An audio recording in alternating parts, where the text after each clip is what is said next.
web transforms us.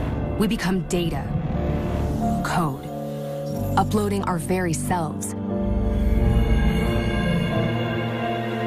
to a place we call the cloud. But this cloud is grounded in hardware, a chaos of code.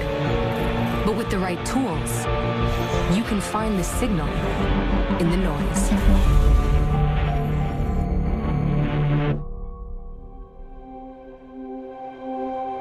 So when I was 9 years old, I was at my grandfather's farm in Ireland.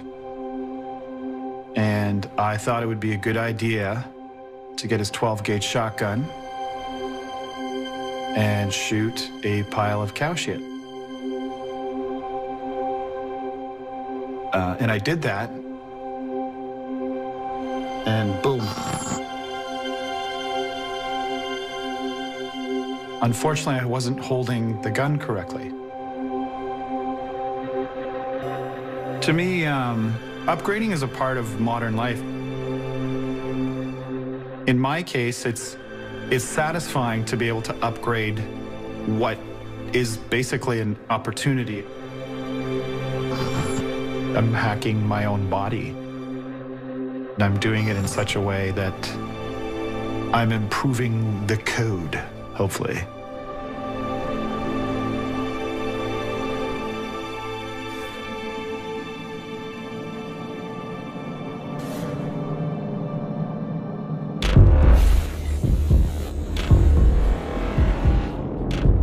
Inside your computer, if you listen hard enough, there's a hum, a heartbeat, a pulse. Like us, technology lives, dies, and evolves. We embrace each new version faster than the one before, and our devices have gone from a convenience to a dependence, an extension of ourselves. When you look into the deep web, you find a glimmer of a stranger future. The question is, what happens when we become more than human?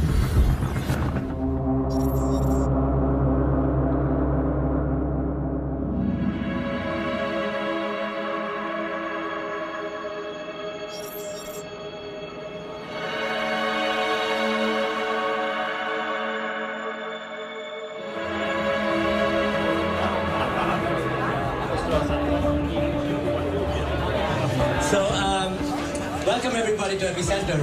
Just a quick show of hands. How many of you have been to Epicenter before? My name is Fanny Marderosian and I'm a graphic designer. I am into new stuff. I'm a curious person and I am a tech nerd. I like gadgets, so I like to get a hold of stuff as soon as possible when they reach the market. What we do here at Epicenter, as this is a house of innovation, is we try to explore new technology. Epicenter is kind of a startup cluster for creative people to meet. They also have tons of new tech stuff to try out. We're actually doing an implant party tonight as well. So for those of you who want to try the latest tech, you can get chipped here today on the 6th floor here.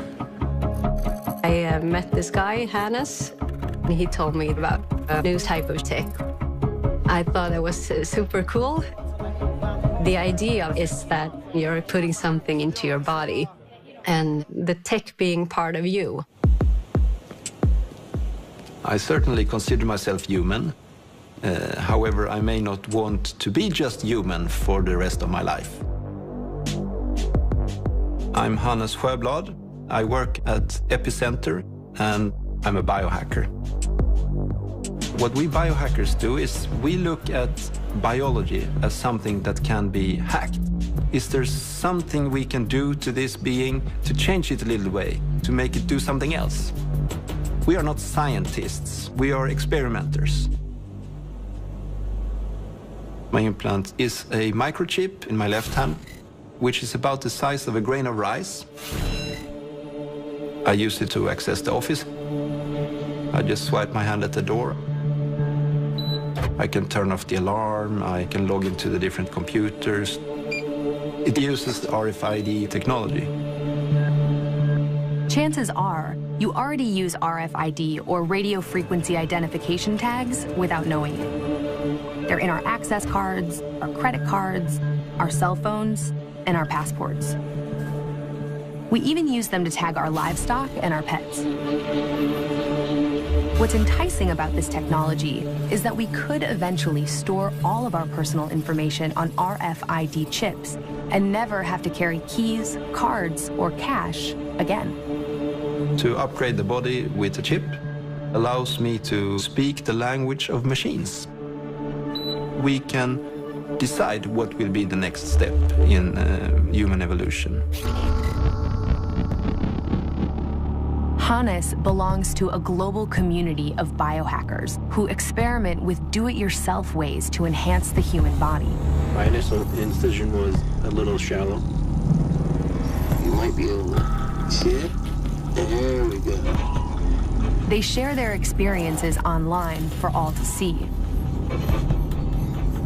And the deeper you look into this world, the more dangerous it gets. Biohacking used to be hidden on sites that were unindexed and impossible to find. But now, anyone can mail order implant kits from dangerousthings.com, a hacker gadget company that sold 5,000 human microchips in just the last couple of years. People all over the world are posting about getting chipped. But despite the hype, the idea of implanting a computer chip inside the body doesn't sit right with everyone. And one day, we may not have a choice.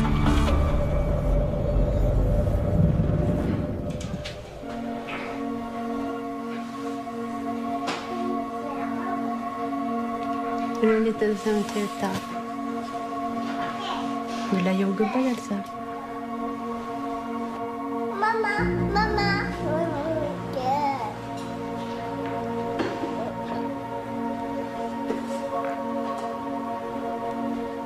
Så du ska göra det? Ja. It's gonna be a strange feeling to be the device yourself, but people do things to their bodies, like alter them and better them in all kinds of ways, so it's not that big a deal.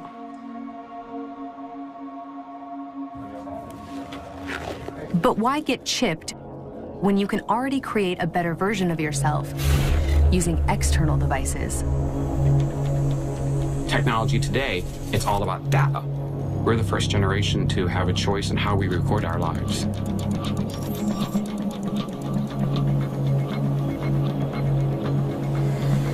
From NPR News in Washington, I'm Corva Coleman, South Carolina. I'm tracking mattress movement, body temperature. Reading complete. Blood pressure, blood oxygen, body weight, the air quality, temperature, humidity. Partly sunny skies. Light, sound, what am I eating, who am I with, what am I watching on TV. I've been called the world's most connected human. In the car, I've got a sensor that measures how often I'm accelerating, how often I'm hard braking, how often I'm going over the speed limit. Chris Dancy uses up to 700 systems, 11 different wearable devices, and 71 wireless networks to monitor and record every second of his life. The idea to bring more data into my life really came from massive amounts of anxiety. Whether it was food or alcohol or recreational drugs or cigarettes, I could feel this just heaviness of, getting older and being unhealthy. I needed to find a way to harvest my behavior out of systems. Chris began logging all of his actions and looking for patterns. What I did early on was just color coding information, so when I entered my online calendar, I could tell days that were good from days that were bad just by looking at the bands on it. After you become aware of your behavior, it's just scheduling interruptions to behavior. By removing triggers for bad habits, Chris turned his life around. He lost over 100 pounds in 2 years, quit smoking, reduced his stress levels, and increased his confidence. He might seem unique, but he's just a more extreme version of the rest of us. Wearables have become a multi-billion-dollar industry that's only going to keep growing. Information leads to knowledge, and knowledge is power, right? But what if you went a step further? What if you could collect information about other people without them knowing it? Some people hack software. I hack my face. My name is Rob Spence. I'm a filmmaker, and they call me iBorg. So many characters in science fiction and pop culture have prosthetic eyes. You know, the Terminator or Geordi from Star Trek. It's an interesting idea to have a realistic-looking camera eye. I mean, that's what the Bionic Man had. We can rebuild him. So that's what I want. As a documentary filmmaker, one of the things you always want is for somebody to act naturally. And what better way to get somebody to act naturally than to hide the camera in an eye? One that looks like a human eye, where the person doesn't know that you're recording them. This is a way that I can use technology in an empty eye socket to get a very human piece of film, a very human conversation. There's such small cameras out there. They should be, in theory, easy to put into a prosthetic eye. But it's difficult. There's no manual. We are much more do-it-yourself. We have liftoff for video out. Spent a good portion of yesterday wandering all over Chinatown looking for parts. Blade Runner, Chris. Yeah. They wandered all over Chinatown looking for spare eye parts as well to identify various skin jobs. Skin job is Terminator. Skin jobs are from Blade Runner. Okay. That's who Harrison Ford kills. I'm looking for this. Okay. That's replicants. Replicant. Replicant. I think they're both. There we go. There you are, my little darling. There's basically 5 versions of iBorg. iBorg 1.0. It's alive. It's not working very well, but it's alive. Version 2. Version 3. Boom. It's amazing, but it's totally clear. You can see the battery. Version 4 is us trying to make a realistic looking eye camera, but we just don't have enough time to put all the resources together. Right now, we're doing version 5. Version 5 is simply an eye camera that looks like a human eye. The first time we got the eye camera going, it was thrilling, actually, because no one else had ever done it, and in fact, nobody else has since. Yeah, it's kind of creepy when your own eye is staring back at you. Okay, so let's see if this bad boy works then. Let's open this up.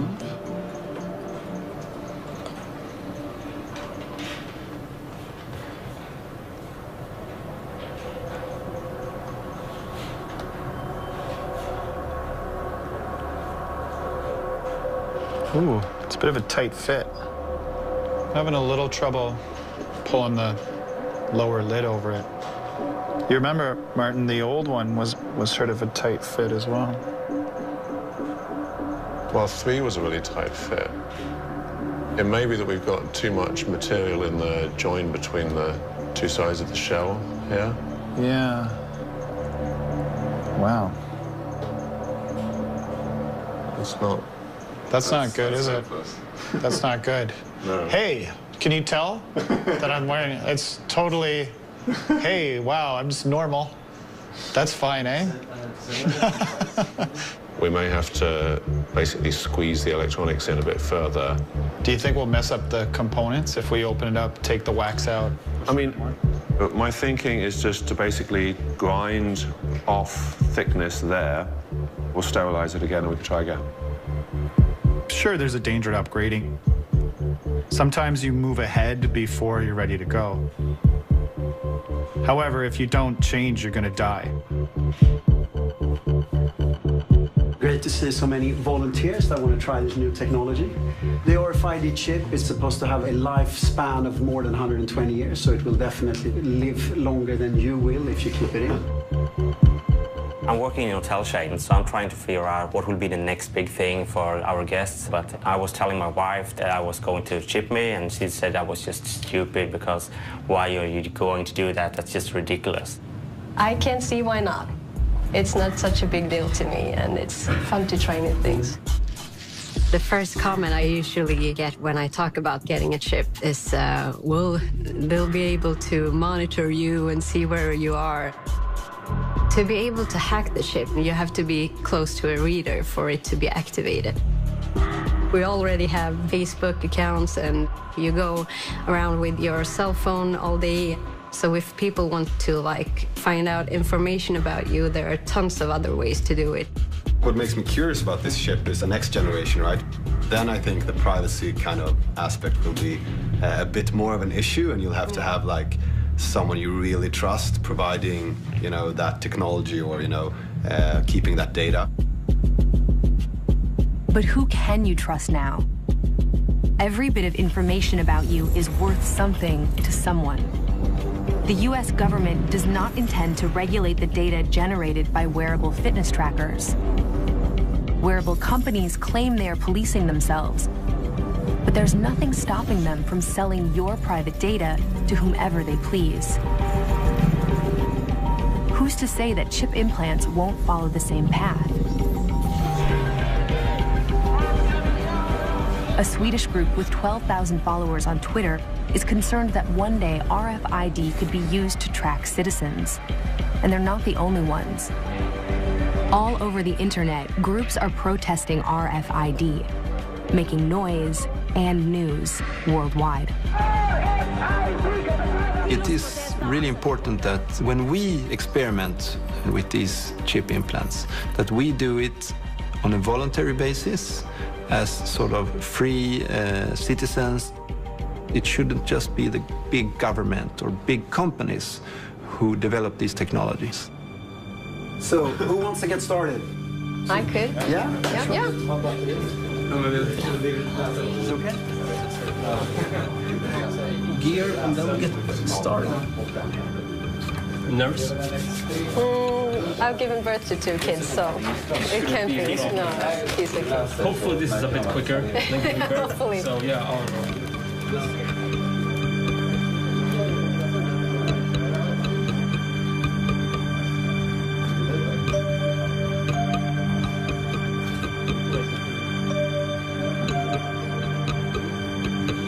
Is it chunky enough?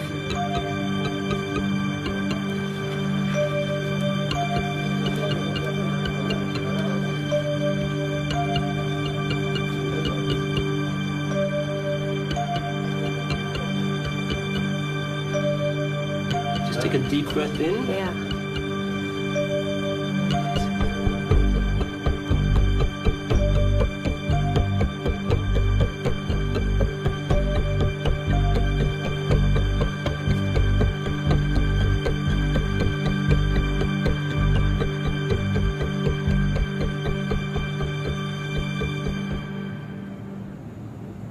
Okay, so we're all done? Yeah, we're all done. Yeah, thank you. Thank you.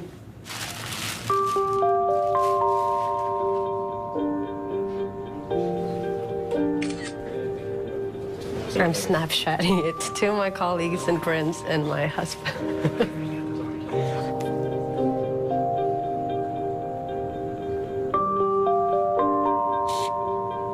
Connection. That was quite a cool feeling to see that I could connect with another device.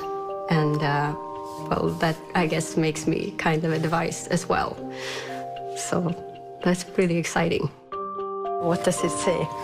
This is just the basic information, the serial number, and the tag type, etc. Yeah. 041ED812FF3881. So that's my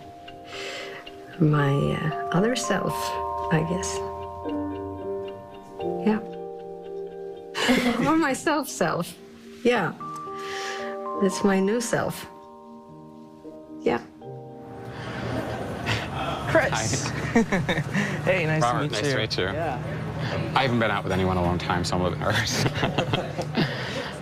So is that one of your sensors? This is a narrative clip. It just takes a picture every few minutes, and then saves your day for you. You can play it back.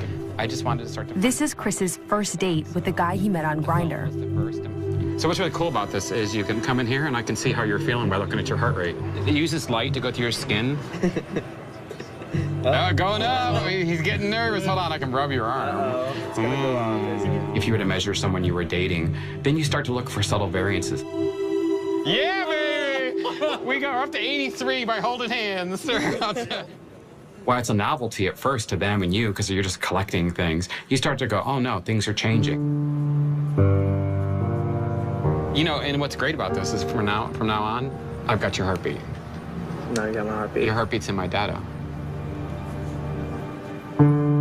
For me, relationships are difficult. I see people as just a pile of information.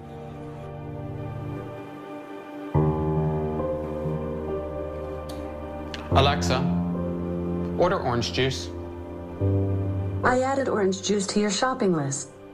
Thank you. Don't mention it. Problem with more data is all it does is make us crave more data. Heroin addicts and junkies aren't looking for another high, they're looking for another escape. As I've gone on with my journey, I realized data makes us lonely.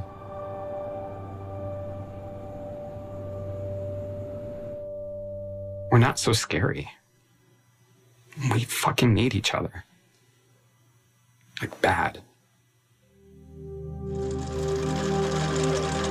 I've had to make some adjustments to how the electronics are positioned because having brought the back in, we didn't have space for the battery anymore. Okay, let's put this bad boy into my face. I really hope this works. It's off. I don't know what it means to always have video access all the time of everything. But it's just data. We always have more data. Video usually has a more accurate portrayal of an objective truth of something that's happened. That may not necessarily be a great thing. Can I look?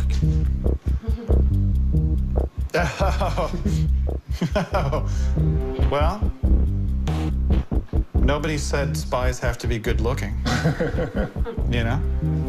Okay, I'm tuned on channel 3. Okay, ready? Yep. Everyone ready? Yep. Hold your breath. So here goes. Yep. Up a bit. Yes.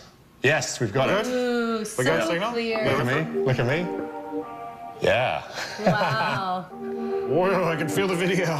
Can you? No, I can't feel it, no. Wow. That's a pretty And strong that's signal. not that's not Wait, even try on moving the... it away. That's really good. I'm still getting it. Oh, wow. Holy shit, man. It's really never done that before. That's really good. Yeah. Wow. That's fucking nuts. It never goes that far. It doesn't look 100% like a real eye, but it doesn't look like a video camera, that's for sure. You'd be very sneaky with that. Are you recording me right now? There are implications to everyone shooting video all the time. And it feels invasive, you know. There's not many spaces left that we have privacy. It's a little bit creepy. What that does to society, I don't know. Video footage is ultimately just information. But we feel like that's the last little part of our lives that we don't want to share that information. I think it's too late, though. Sorry.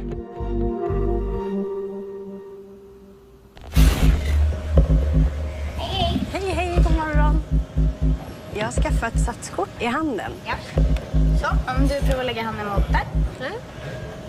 I was kind of surprised that it was so fast for me to accept the chip as part of me.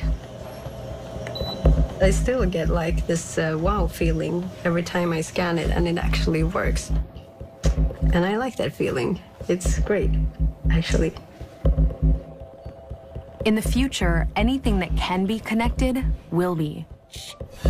It's a phenomenon known as the Internet of Things, and we're making ourselves part of it.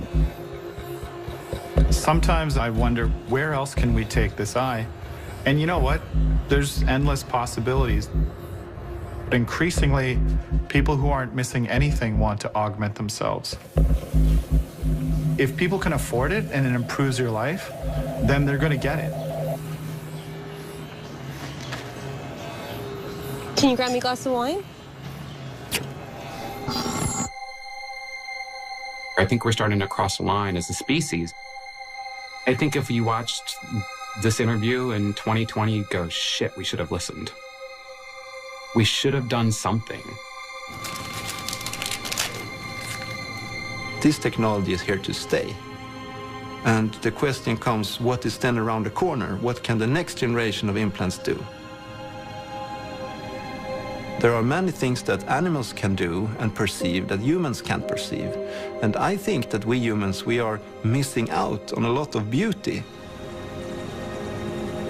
Can you imagine being able to see the ultraviolet like honeybees do? What does a meadow of flowers look like with the eyes of a bee? Perhaps that's a very beautiful experience that we are yet to experience. There's definitely room for this new technology, and I think mostly it's for the good of humanity.